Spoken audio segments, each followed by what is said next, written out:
Hey, welcome to Mike the Baptist. Welcome back to H.D. Jones. Hey, good to see them. Welcome back to Neil Andrews. Good morning. Good to see everybody, and hope you're geared up for a rambunctious program. Mm-hmm. Because I'm not really rambunctious, so somebody needs to fill that void right there. But we'll make it through. www.mikethebaptist.com. It's a website. Go check us out. Send us an email, comments at mikethebaptist.com. Would like to know what you think of the program.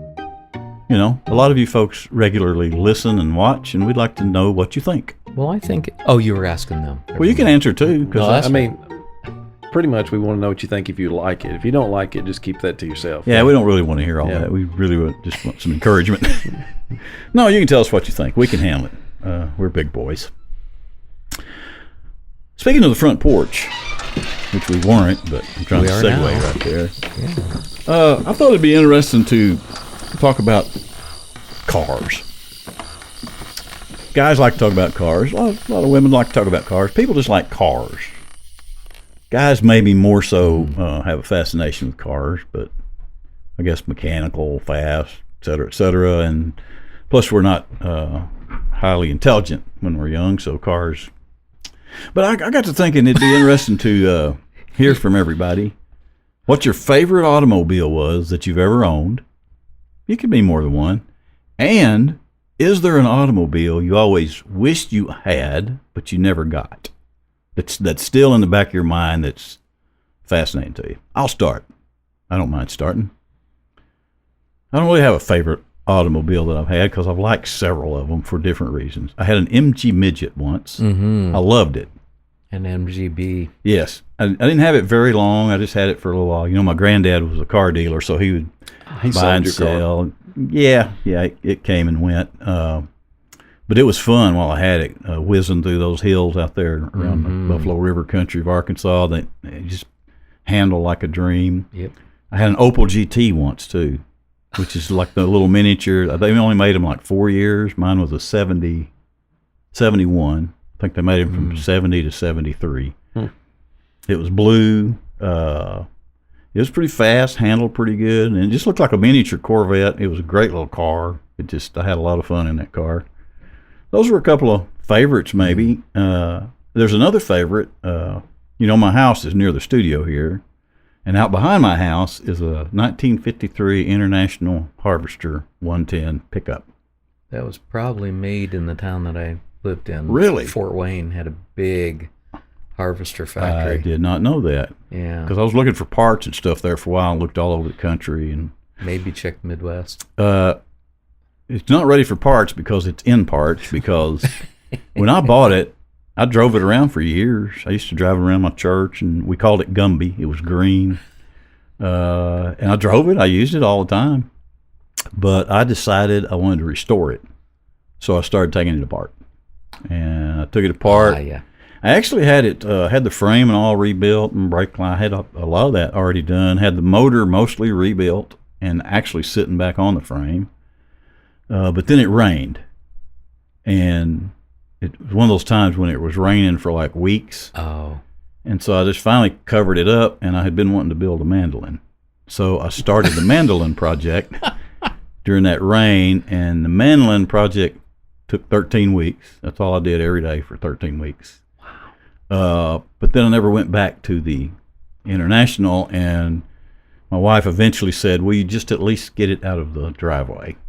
So I hauled it off to the back of the property there in a corner, and it's still there. You can see it in the weeds down there if you go look for it. But anyway, that was kind of a favorite automobile that someday, I have the intent on someday finishing that restore project, because it was great to have that truck. It was great. H, you grew up on a farm. Did y'all ever have an International pickup that you hauled hay with? We did not. We had an old Ford pickup. It had 3 on the column. Yep, that kind of works the same. Yep. The difference, though, was an International is basically a tractor with a truck body on it. Because I can remember hauling hay, and we had one just like that when I grew up. And I can recall hauling hay. Whoever was driving the pickup could get out with it in first gear, get out, load a bale of hay, and get back in and keep driving. It would just creak like that through the field. Anyway, so the car I always used to think I wanted and I never got was a Mercedes 450 SL. Mm-hmm. Sometime in the 70s, I got that in my head that I'd like to have one of those. It's still in there. I never had one of those, which is odd for me. I normally do the crazy thing, but I've never done that. It's still in the back of my head to have one of those at some point. We'll see what happens. Neil? I've had several Mercedes, and that would be, I enjoyed them. I had one of them that our friend Stacy had restored. And I can't remember which model it was, and I loved it. But the problem, I mean, they just go and go. One of them had like 280,000 miles. Oh yeah, on it, and but they were just built. keep going and going. But when you have to service them, well, yeah, then it costs you. it's like the $1,000 club to get an oil change. Right. Those kind of things. My absolute favorite, and I just put it to rest. 2003 Z4, BMW Z4. Mm-hmm. Love manual transmission. I don't love automatic transmission, but that car, I remember driving from here over to Asheville, and the last hour of that drive is through the mountains, The gorge. yeah, and just having the top down on it, and I love that car, loved it, but had a headlight go out on it. This is recent. Mm-hmm. Had a headlight go out on it, so I went and bought a bulb. $100 for the bulb. I replaced it. It didn't fix it. Oh, My son does maintenance on cars. He knows how to do things. He said, "Oh, I'll take care of that." So he took it. He bought another bulb. Didn't do it. So I went and took it to a service place. And they said, "Oh, we can fix that for you." So then they called back and they said, "Well, the other headlight's out now." So, but there's a controller unit that they both hook into, and that's bad, plus the actual housings.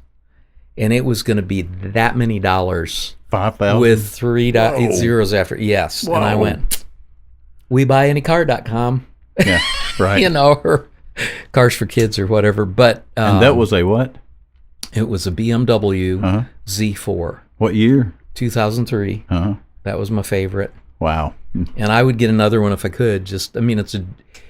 I felt joy when I was driving that because you put the top down and it doesn't have They to handle be fast. good. It just, yes. And they call the BMWs the ultimate driving machine. Mm-hmm. I kind of laughed at that. And then after I'd driven that, I'm like, yeah, I'd agree with that. Yep. That's a good thing. So That's my favorite. What's the one that you still want but you haven't gotten yet? Or was that it? 68 Camaro. Ah, Yeah, muscle car. yep.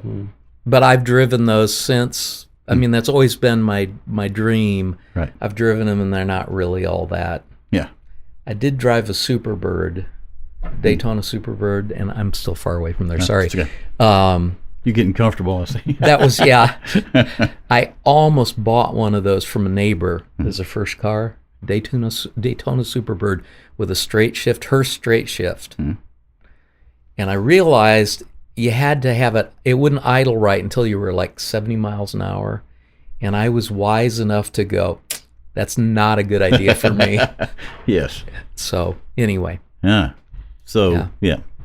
I've always liked a car that handled. Those That you definitely. could handle. And on a different mode, I had a Chrysler M300.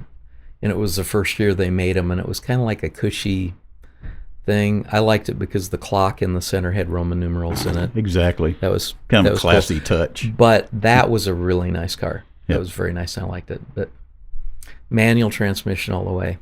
That's Yeah, what I want. I kind of miss those. Mm-hmm. My granddad being the car dealer. When I was a teenager in the 70s. So at any given time, there were 3 or 4 of those muscle cars, used cars, sitting out there in front of my house. Just Wow. and my brother and I, when the folks, when we got old enough, we didn't have to go to church on Wednesday nights. We just stayed home. As soon as they drove off Is that the an hill, option? it was then. Oh. We'd be out there in the office building, they called it, getting those keys and wearing those cars out all over the place. But yeah, I like a fast car too. Yeah. those cars that the front of it will raise up when you give it the gas, where you can tell it's about to do something. Also not smart to have. I love it when I see somebody driving a car like that and they're going the speed limit. Yeah. There's something about... Yeah. A buddy of mine Restraint. had that 68 Camaro, and he and his dad had restored it, and he was so proud of it, and one night he was in Knoxville, he pulls up to a red light, up comes this Lamborghini. And so he's sitting over there and he goes, rum, rum, rum, he's like, let's race. As soon as the light turned green, he said, I had him for about 2 seconds. He said, I took off, and he said, the next thing I heard was, yep, gone. Yeah. it was gone. Yeah. Okay, H, tell us about your... Hey, my first car that was just really mine. I'd had a couple other used cars and stuff, That's the best thing to do for kids anyway, give them a used car. But the first car that was just mine was an 87 Prelude, white with black interior, sunroof, manual transmission. That thing would fly. And it was a lot of fun to drive. I mean, going through the gorge, of course, my wife's from Charlotte. So going through Asheville, and then I would wait, didn't want to leave her, going to miss her. So it'd be like 8 o'clock when I was leaving Charlotte. So I wasn't getting home till midnight. So I'm coming through the gorge, and there's nobody in the gorge at that time of night. And I was driving that stick shift. Oh, gosh, yes. I was driving that stick shift, and I wasn't even taking curves. I was just driving straight and then go dip. And it was a lot of fun. That's probably my favorite car. You still do that, by the way? Sometimes, yeah. When you said that about Susan? Oh, wait till you the didn't last want to minute. leave her. Wait till the last wanna minute. leave her Yeah. 'cause Oh, you missed yeah. her? Yeah. Okay. I appreciate All right. you setting me up there. Yep. Um, I was trying to get you some points.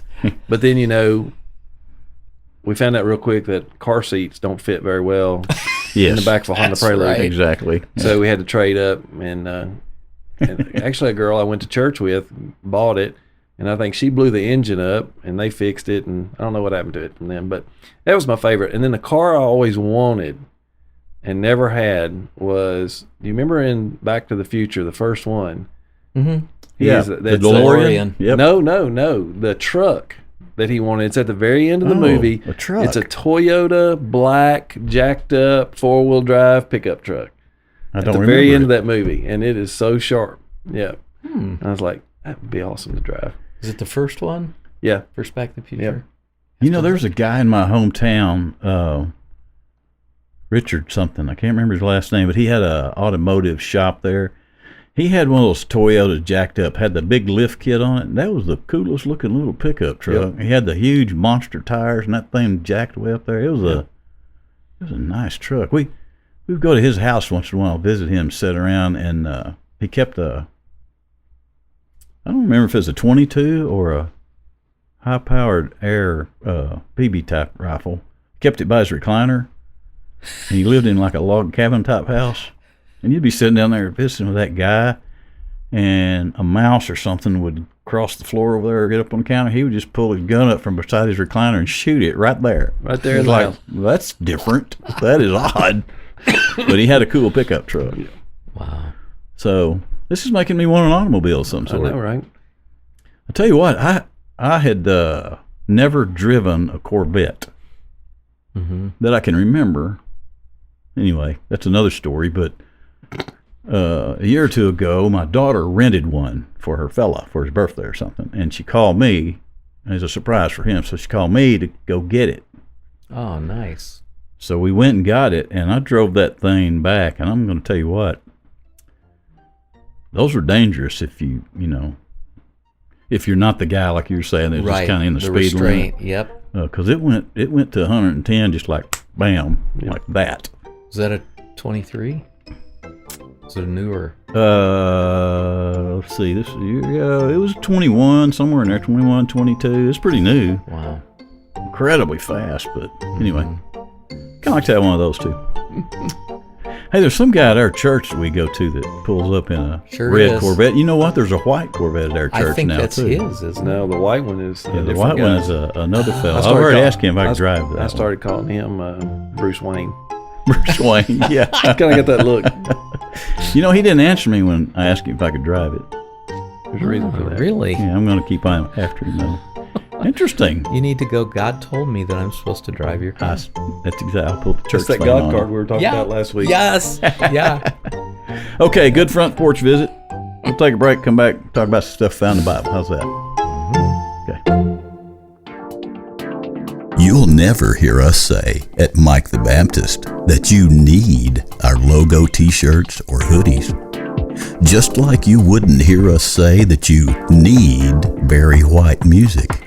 But now that Mike the Baptist has logo coffee mugs, we are a little tempted to point out that coffee would only have to taste better out of something that special, or a good hot cocoa, or a rich, smooth cappuccino in one of those brand new 11 or 15 ounce coffee mugs with that warm and inviting Mike the Baptist logo with the fake neon lettering. No, we'll never tell you that you need stuff, but we might remind you that it's not a sin to buy stuff like that, and that a little of the money you spend goes toward keeping Mike the Baptist on the air and in your head like a good Barry White album turned up to 7 while you do your taxes or trim those hedges. Find out more about the new logo coffee mugs and our t-shirts and hoodies with funny little sayings and our logo at www.mikethebaptist.com/merchandise. Hey, welcome back. You always miss the good stuff in the green room. But that's why you should come apply to be in the studio audience, because you get hear a little of the green room stuff. Comments at mikethebaptist.com if you want to apply to be part of our studio audience, which is none. We don't have any today because nobody's asked. You know, if somebody would ask, I don't think we'd have any problem with them coming and watching. You know what? We've got a fella at church that would be perfect here. I bet he's been here before, too. He'd be good for that, but he also has a company he works for. He could probably bring us samples of things. Great. You know who I'm talking to? Hit him up. Oh, yeah, I do know who you're talking to. Yeah. Yeah, we're talking about. We'd end up with Pop-Tarts. We would. Pop-Tarts everywhere. We'll hit him up.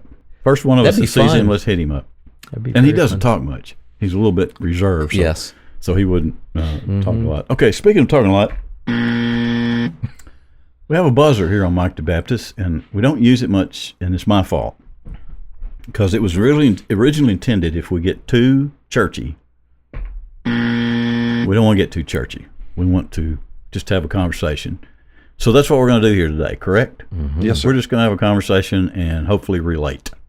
What are we going to talk about? Well, we've been reading this week in Numbers, and really it's been about inheritance and laws that God put in place so that things could pass down from generation to generation. And while that's in a Hebraic, wasn't that the word he used last week? Hebraic. Hebraic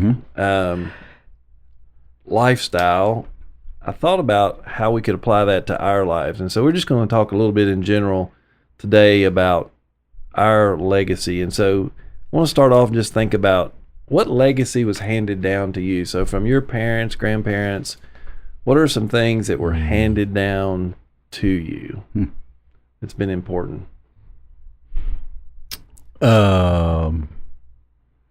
I don't know if I've ever thought about officially being handed down anything. Are you talking maybe like character or? Yeah, Could be that. Not like his favorite shotgun, but you know, I mean, if you have something like that, that's okay too. But you know, what did you learn from them how to be an adult? Because that's what our parents and grandparents do. They're teaching us how to be adults. First of all, I do have his 410 over and under, which is a By the prized way, possession of mine. I really like that. I think I like it because he used to, my granddad I'm talking about, who raised me, he used to take me rabbit hunting, squirrel hunting, back on the old Blackwood place in the wintertime. And then plus he'd just take me out sometimes and just let me shoot it. I remember him taking me out in the snow once in a while out back, you know, shooting it down into the field, just getting a feel for it. So anyway, I've talked about my granddad a lot. If you're around me much, I'll talk about him. He just is such a nice human being, just a good, great character. Don't know that he had a mean bone in his body that I ever saw. Now he could get mad, but it was kind of like, I don't know, it was a righteous mad. I had to buzz myself. I've seen him angry a time or two, but for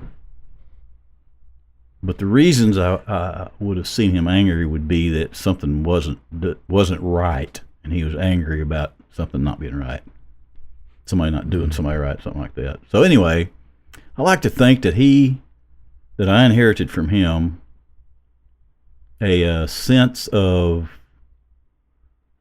it ain't that serious.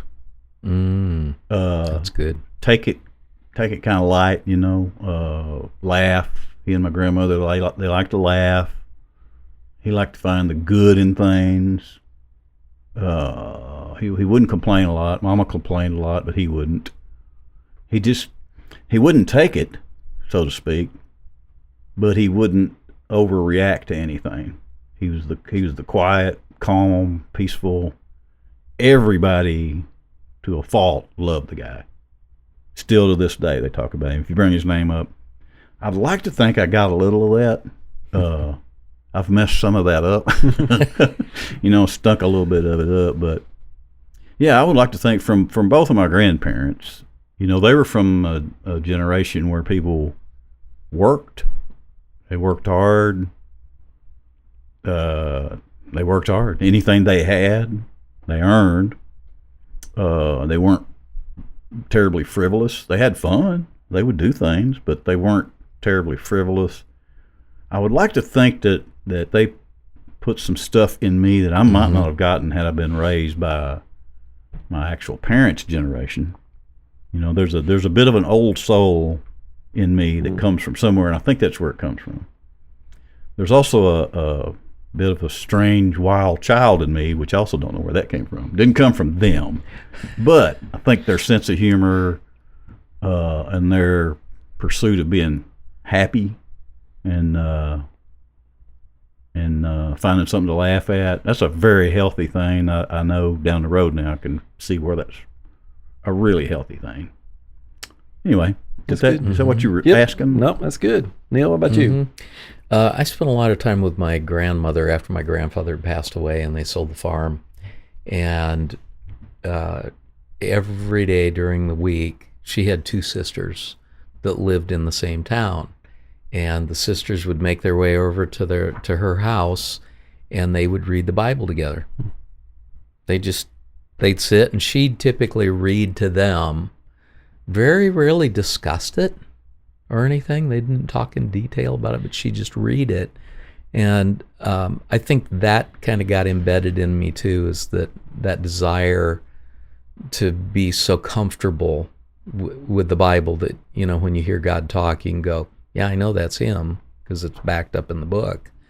And there's a lot of things that I think grandparents, and for me it was especially my mom's mom, that passed on, and integrity is one of those things that I crave. I want to be filled with integrity. And is he laughing at me? No, I'm coughing. He's laughing.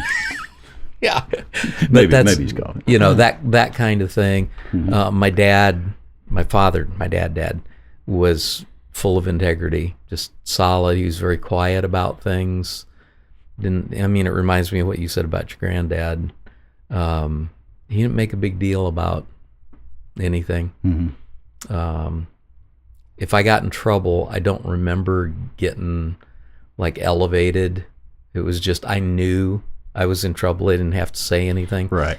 The only time I remember that kind of thing is I was probably 12 or something. I don't know what I did, but Mom was chasing me around the house with a yardstick. Those are good memories. And she got me cornered and smacked me with the yardstick, and it broke. And she said, "You stay right here. I'm going to go get another one." And that was the first time I was rebellious, and I went, nah. I'm not staying here. But, those integrity and high morals about things, and they didn't flash those in front of people. It was just part of the culture, I think, right, of that generation, where there was more. And there's obviously nobody's perfect. Yeah, there was one perfect, but we're not him. But those kind of things, and embedding those into your children, that's my desire. And my three sons, I think, have turned out reasonably well. I see them do things that I don't always say anything, but it's like, that was the right decision to make. That's, Yep. Isn't that great when you see that from your kids that you know whether they got it from you or not doesn't matter. It's just the fact that they did it. It's a good feeling. What else is great to have happen is when they, I think all teenagers, or maybe right around 12 years old, they think you're the dumbest people in the world. Right. And at some point in time, after they're out of the house, out of school, they have real jobs, like 22, 23, 24, somewhere around there, when they talk to you on the phone and say, they don't say you were right. Yeah. But without saying it, they'll say that. And all three of my sons have done that. That's fun too. Oh, yeah, but you don't say "told you so." No, you never say that. It's just like, yeah, see how that works? It's basking in the, I will say, see how that works once in a while, but which immediately ends the conversation. They're going to move on when you say that. Yeah. Now you've hurt their pride. Don't rub it in my face. Yeah. How about you, H? I was fortunate to have all four of my grandparents growing up, and they were vastly different. I look back now and kind of laugh. It's like the city mouse and the country mouse, because my dad's mom and dad, one income family. He was a sharecropper, and then worked some in factories, but then he would come home and garden, tobacco field, And the thing that impressed me about them is that, again, they didn't have a whole lot, but what they had, they really took good care of it or used it to its nth degree. Yeah. I remember them having little dogs, but never saw a bag of dog food in my life. They fed scraps. Table scraps. Or my grandfather, when the dogs were gone, when he had table scraps, and he'd take it outside and feed the birds, and do different things with it. I remember because we built our house close to them, and they were older, and we didn't have trash pickup, and I'd go, hey, you want me to come by and get some of your trash and take it to the dump? And he's like, yeah, that'd be fine. I'm like, it was three of us in a house, and we had like a truck bed full of garbage sacks, and he'd have one little bag, and it was just the glass jars. I'm like, what did he do with the rest of this stuff? But they just frugal and took care of stuff and used everything to the nth degree. And I kind of have to laugh. I look back now, and in my garage I have jars of nails, and a lot of them were old rusty nails that were bent, and I straightened them out and put up, and that definitely been like my grandfather. The ones that lived in the city, they were just fun. I mean, they just, again, kind of like you said, learned. They laughed. That grandmother was the one that I shared with y'all that was in the beach with us, and she was a little top-heavy of a woman anyway, and she had her false teeth in, and a wave hit her in the back of the head, which obviously pushed her over. Oh, no. She comes up, and her teeth are sticking out of her mouth, but she's just laughing, and we're like, don't lose your teeth. And my grandfather was he was that kind of guy. My mom had rheumatic fever when she was a child, and so she was in the bed for 2 years.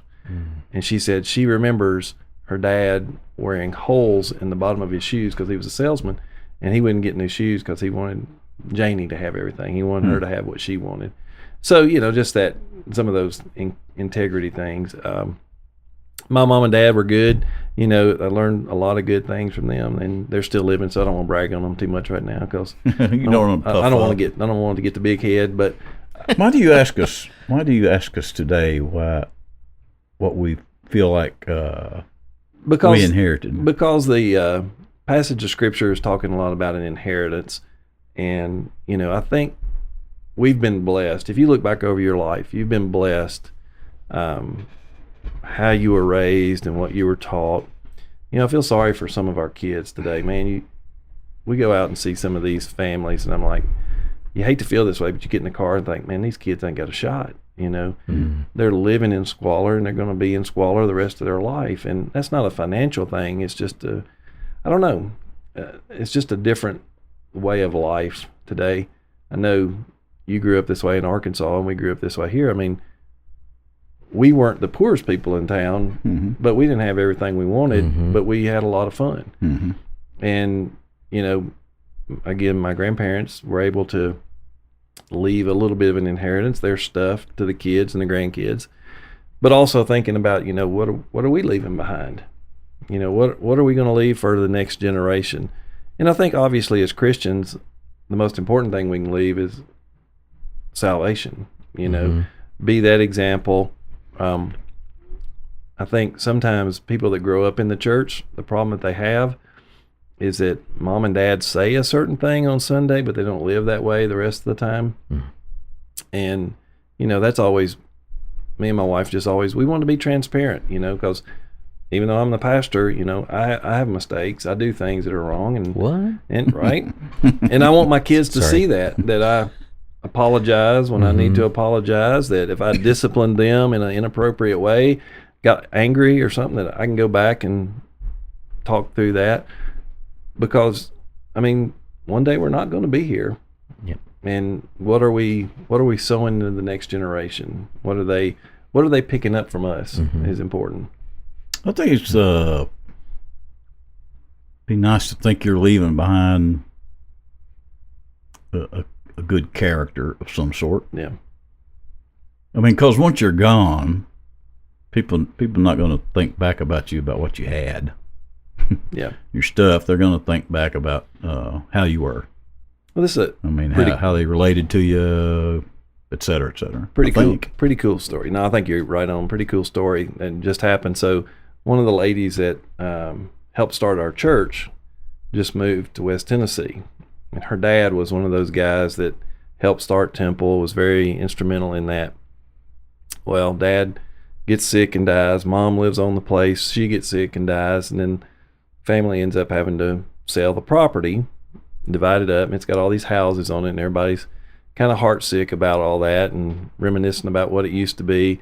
Well, we had VBS this year, and I picked up a card, and just so happens, here we go, and we're pulling on that farm. Driveway that I'd driven down a bunch of times to go visit this family. Now I'm driving down to try to find this house. I go in, Interesting. talk to this family, and this child had accepted Christ during VBS and wanted to be baptized. And so we were talking through all that, and then it just kind of struck me. This is where this man's barn was. Right where I'm standing is right here where his tractor barn was. And so I just sent that to this lady and said, hey, your mom and dad's legacy lives on.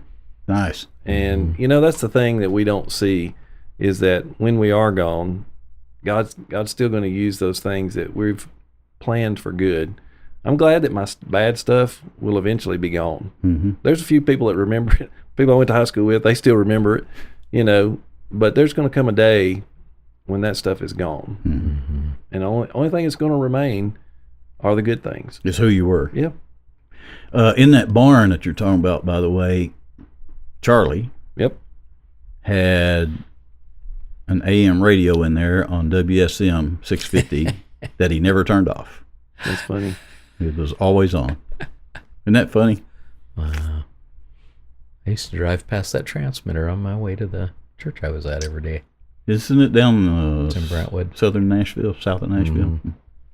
But the other thing is, I read some of that scripture and was thinking about legacy. Since we all go to church together, what do we want the legacy of our church to be? You got to stop and think about some of those things sometimes. So, what do we want to make sure that we're handing off to the next generation? Neil? Oh, you're asking a question. Well, He was, I guy, thought I you were think. just pontificating. There, use another word. Sorry. Yeah, I'll look that up in a second. Yeah. Buzz that word. That the center of, that's not in scripture though. That's not any. That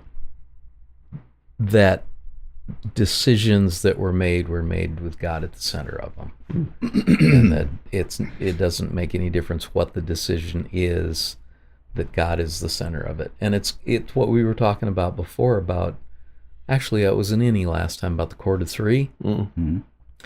Is God is the center of those things. My relationship with God is more important than my relationship with my wife. My wife is my second in that. But if we both have that relationship with God, then our relationship with each other is better. It's not perfect, but it's definitely better because you've got Him at the center of things.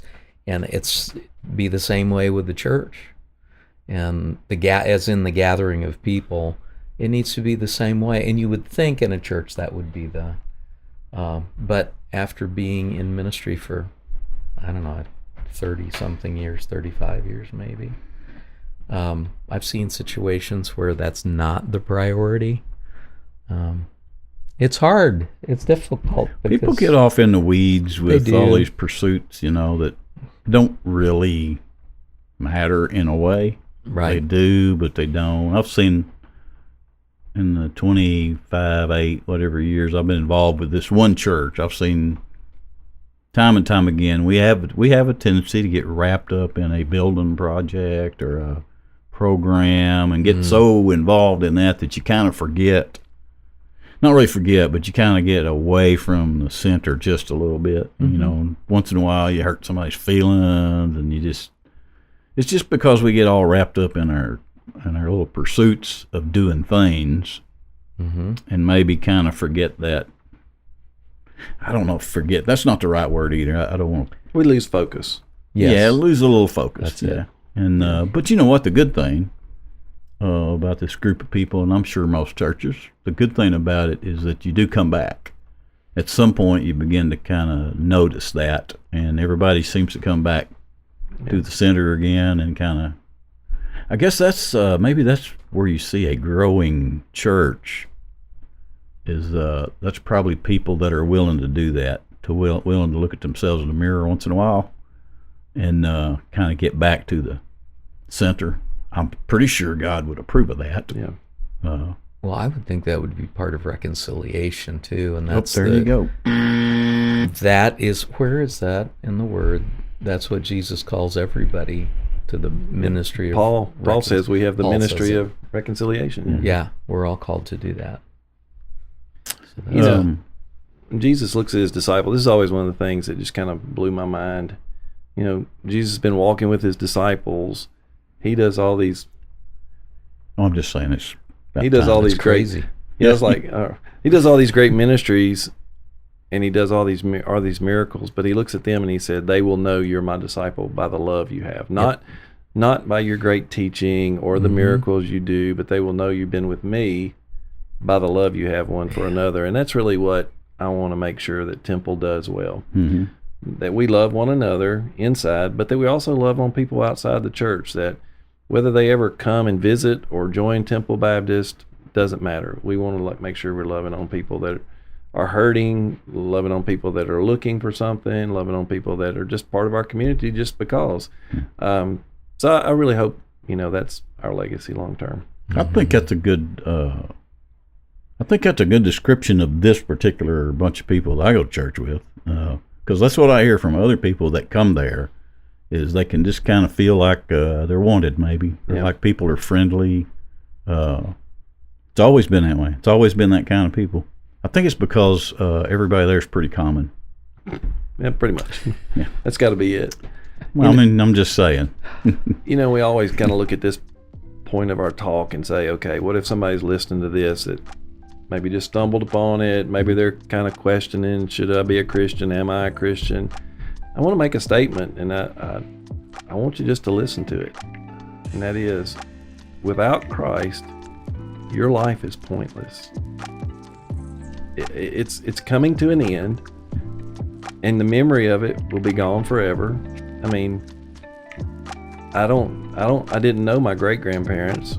Their memories are gone, except for in my parents' life. When they're gone, all that stuff will be gone. And even if you're famous, one day all that stuff's going to be gone. And the only way you're going to have eternal joy is to have eternal purpose, and that is with a relationship with Christ. That's sad to say that. I know that sounds bad for a preacher to say that, but without Jesus, your life has no purpose. I don't believe that's sad. I think that's just honest. I think more preachers need to say things clearly like that. That's pretty clear. Yeah, and people can handle it. I mean, I think at the end of the day, that's one of those big questions that everybody asks. What am I here for? Yep. What's my purpose in life? Everybody wants to know that. Your purpose in life is to have a relationship with God. And we do that through Christ. And so if you don't do that, then you've missed your ultimate purpose. So I just challenge those that are listening. If you hadn't done it, done it. Done it. Get her done. Plus, I can verify you can still have fun after you do Oh, that. absolutely. Absolutely. Yep. I'm proof. So are y'all. We having fun. Yep. Speaking of fun, let's take us a break and come back and play Inny or Outty. Hey everybody, it's time to play America's almost favoriteest new game show, Inny or Outty, where we challenge our guests to figure out if a phrase we give them is actually in the Bible or out of the Bible. Sharpen your wits, guest. You're about to be in the hot seat of Bible stuff, because you're the next contestant on Inny or Outty. Here's Mike. So, Inny or Outty is a very simple thing, and we talk all the time about how you don't have to explain it. Yeah. And you asked before we went to the break, Yeah. were we going to explain that? So no, Okay. there's no need to explain it because you know what happens exactly, I mean, you ask a question, and you wonder if that's in the if it's in there or out. right. I mean, it's either in the Bible or it's not. Right. It's pretty simple. Is it an Inny or Outty? If you're doing the video version and you saw me wave, I'm not waving up. There's a fruit Yeah, bug it keeps somewhere visiting here. over here too. I had some pears There's a recently. and pestilence. I We have didn't a eat one of them pestilence. quite quick enough, so now we have some friends. So today on Inny or Outty, I'll be in the power seat once. HD will be in once. And Neil, did you decide you're going Nah, to I'm be or not going to wait? Nah. Neil's I'll going wait. to wait. I'll So save it. He melted out of the power seat. I'll start us. I'm in the power seat first. We talked about this last week, and y'all have had. We'll see how much integrity y'all have. We'll see if y'all spent a whole week without looking this up. I don't think you did. I think I believe you both when you say that you did not look it up. I didn't say that. Oh, you didn't? I didn't though. Yeah. You didn't. Okay, good. Are squirrels in the Bible? Squirrels. Are squirrels in the Bible? Yep. What's the movie? Oh, Up. The movie Up. That was a good movie. Pixar movie. Squirrel. Isn't that the one where the dog Yep. Oh, yes. That Yeah. was such a good movie. Squirrel. I like that movie. Yep. Was. Makes I me love cry. those Pixar movies. They're really good. I cry at the beginning of that one because that's the one where Ellie dies. yeah. Yeah. I don't remember that. I mean, wanted to watch it again. the main guy, his wife passes away, but they show Yes, I like do remember 5 that. minutes of it. Yeah. They're so good. Yeah. They're just so good. Squirrel. What you think there? Squirrel. Are squirrels in the Bible? There are nuts in the Bible, so Yes, there are. I would assume that's Let's see what you did there. That's- I yeah. thought it was kind of entertaining. I liked it. I'm thinking maybe there are, but I don't know. I'm not. I can't think of anywhere where I remember reading a squirrel. I feel like I have. can't- I feel like I have. Sorry. Nope, it's all I right. can't remember reading about a squirrel. I can't remember you preaching about one But then there's that song, "The Day the Squirrel Went Berserk." in the First South Baptist Church. Yeah. In that sleepy little town of Pascagoula. Yep, that's it. That's not what I'm talking about. For some reason, I think, That was an entertaining song. I don't know, it feels like it's in there somewhere where it's making comparisons between things, and it maybe there's, it's like when it says it's like the birds, blah, blah, blah, and squirrel, blah, blah, blah. That kind of, My Bible don't say blah, blah, blah, but It I know what doesn't? I know Blah, what you're blah, getting blah. at. I'm speaking in tongues, so Yada, yada, et cetera. I don't do that blah blah blah thing. yada actually is a Hebrew word. Is it? Yes, it is. You It know, means my song Hot Potato Salad says yada, yada, so it's got Hebrew in it. Do you know what that means? I have no idea. It means to extend the hands. Really? Well, in Hot Potato Salad, it means fluff. I mean, So it's kind of like Seinfeld, right? Right? yeah, I may need to Yada, yada, revisit yada. that. I can't think of. I mean, I can remember rats. But I don't know about squirrels and chipmunks and Koalas. No, koalas aren't in there. no Never koalas mind. aren't in there. I don't know. I don't know. My what does he says all the time? My gut says. Yeah. Yeah. My gut's saying no. I'll go along with you, but I feel like there is somewhere in there. I feel like there is somewhere in there. I'm going to get you a hardback chair next time. We're so gonna you get. don't go to I guess sleep our all day. official answer there, Michael, is that squirrels are not in the Bible. Which would be An Outty. an Audi. So you both are saying, I'm agreeing with him, but my gut says that it is in His there gut feels somewhere. different than my gut. Yeah. Neil has learned my old trick right there. Right. How to come out on the other end looking fairly good, sort of. It's an Outty. Squirrels are not in the Whew, bag. thank goodness. What's funny is I was double checking myself a little bit ago, and I actually checked with a cohort of mine before I blabbed just to make sure, and they were trying to trick me by telling me, yes, they are. So I was panicking there for a minute, but then I verified that they're not in there. Squirrels are not in the Bible. Squirrels are not in the Bible. Speaking of squirrels, Excuse me. somewhere in Tennessee, there's a town where they have albino squirrels. Do y'all know about that? They're white. Wow. And I want you all and the listeners to help me find out where that is, but not just where it is. I want to find somebody that lives in that town, and I want to get a couple of those and bring them here and release them in my woods so that someday my woods will be filled with white squirrels. Would that People not that be live awesome? there or the squirrels? No, I don't want the people that live there to come here Oh, okay. and live in my woods. You said you were saying see if you can find a couple. Well, you Well, know- actually, a couple of the there. squirrels. You know what's going to happen is Okay. you're going to have two white squirrels Uh-huh. that are going to get promiscuous with brown squirrels, and they're all going to end up brown. That may be correct. That may be correct, too. But I still want to try. That'd be fun. Yeah, That's- I'd like to that's try. a So great- if anybody out there it's a great knows project. how I can get some of those white squirrels, It'd get be in touch easier, with us. It'd be easier to shoot. Well, I want them alive, I know, but I'm just saying, if you go squirrel hunting, it'd be easy to find. which could happen here Yeah. too. You know. Yeah. Okay, so good job. Y'all said Outty, you won. On his part, it was a good job. I just Yeah. questioned it. But see how it works. You You know. still were right in there with us. Okay, H, what do you have? This is going to be really simple Okay, and short. we like simple. Is the word yellow in the Bible? No. I'm just taking a shot there in case that's right. It'll make me look better. Yellow. I don't recall reading that. Do you, Neil? If it's in there, I'm thinking that it might be in with the details about how the temple is to be built. Adorned and what have you. Right. But I'm wondering if there's a different word for yellow, like maybe it says amber. ochre, or is ochre a yellow? Ochre. Yeah, Ochre. ochre. Isn't that That's a color? green and it's kind of mushy. Okra? No, but you're saying ochre. Okay. I thought ochre was a color like It might be. Auchaue. I don't know. Like puce? Ochre. No, puce is another different color. Green, Ochre. yellow. There's an kinda. ochre. Yeah, because it's a Huh. fancy artists buy these powders and then they mix up their own stuff. Yep. And there's an ochre. And I was thinking that was a yellow. I'm so However, I don't use a lot of fancy paints, so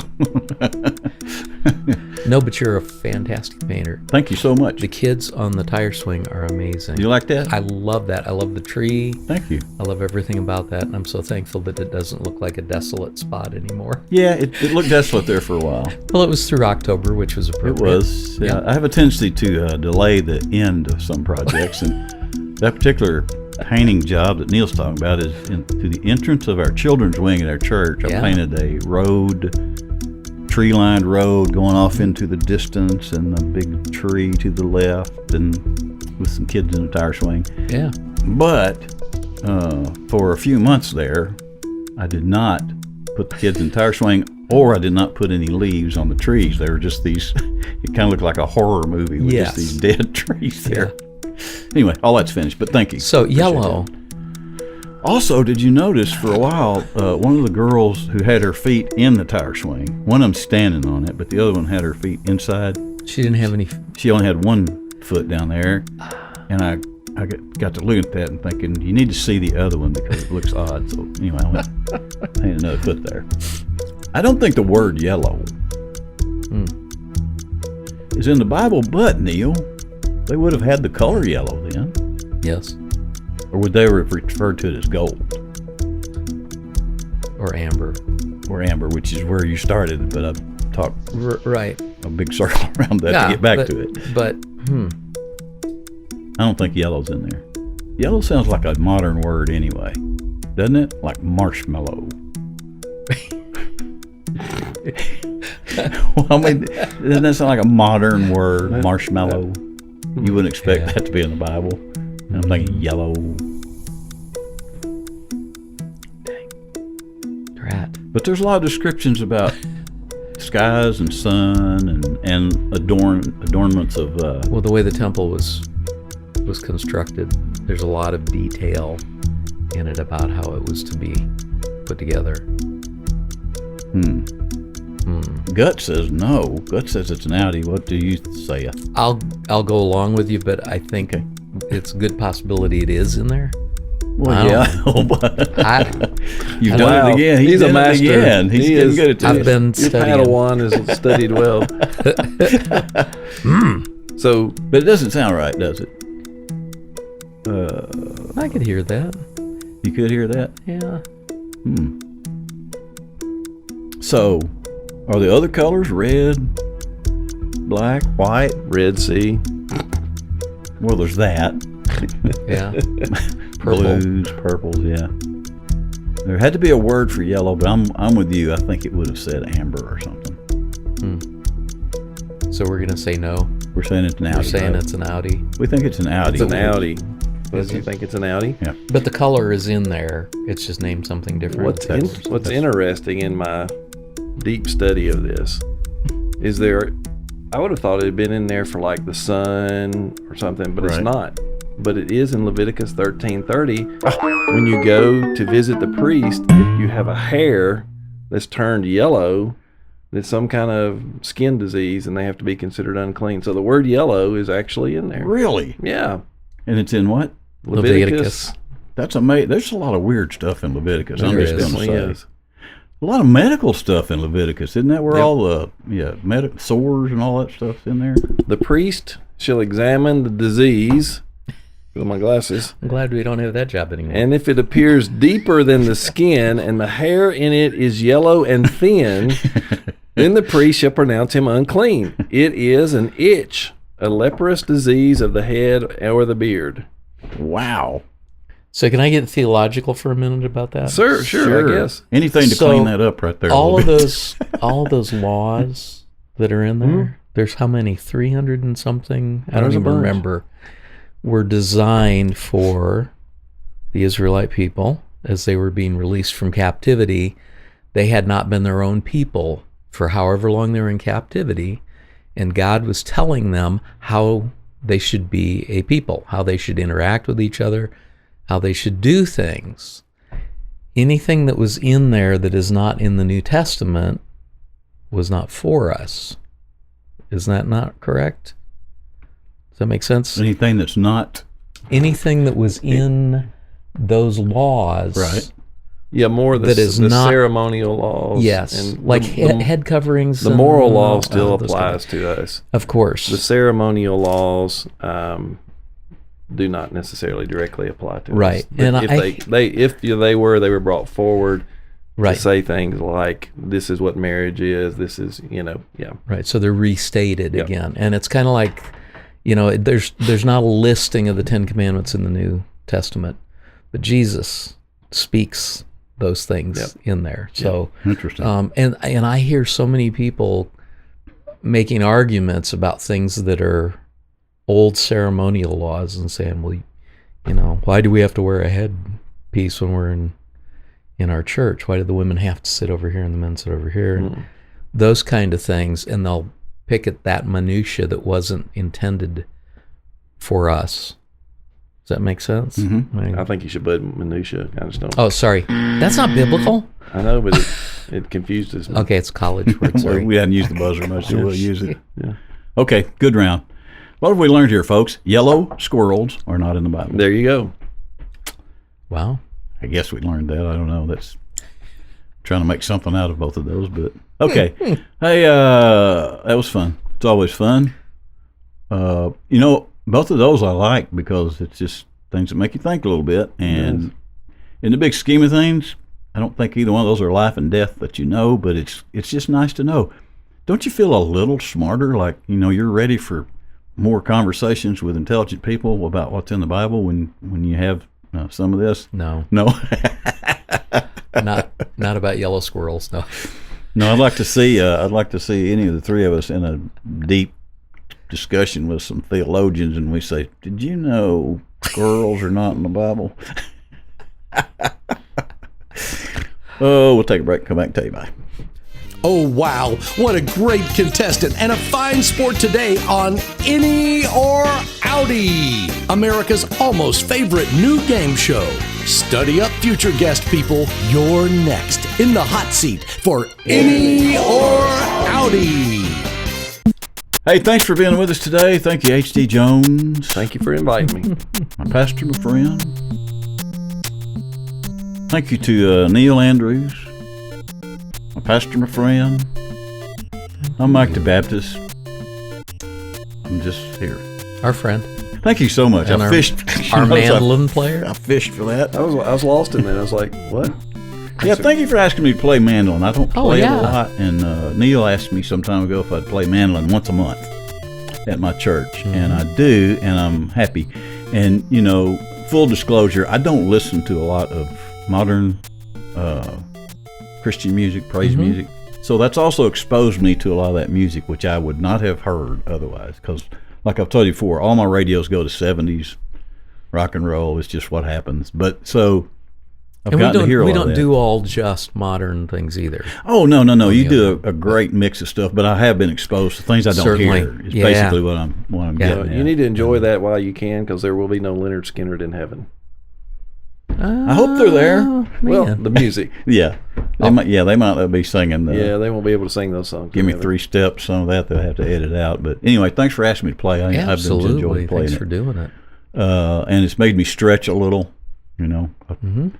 I'm a hide behind the good musicians, but you've been making me stretch myself a little. So anyway, I guess that's kind of about it. Thanks to everybody who may have tuned in and listened to us. We appreciate you. Send us an email sometime. Comments at MikeTheBaptist.com. You can address it to me, either of these guys or anybody else that might show up on here. Where do you get these mugs? You can get those on the website, www.MikeTheBaptist.com. Cool. They are kind of nice mugs. I kind of like them. The mugs are what made me feel like we were officially going to stick around for a while. Because I waited, you know, as the old story goes, until I thought we were going to stick around. And here we are a couple of years later. Anyway, we'll see you next time. Remember, folks, you and I and all of us here, we're all just Christians. Try not to. Gus. There you go. Don't do it, or at least give it a try. If you're trying, I think God appreciates that. Don't he? If you're trying to cuss? No. If you're trying not to. Trying not I think to. God cuss. initiates that. But you can also get that on a t-shirt. www.MikeTheBaptist.com. Really? Seriously, you can. Christians try not to cuss. Do you have any hats? I have one on. I'm kind of testing a couple of things out. This one says "Make Podcast Great Again." I like the logo on the side. That's MTB nice. on the side. What does that stand for? MTB, Mike the Baptist.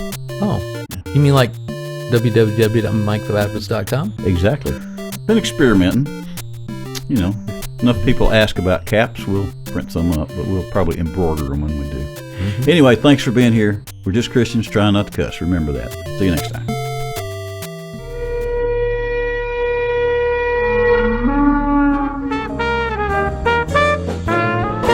Mike the Baptist.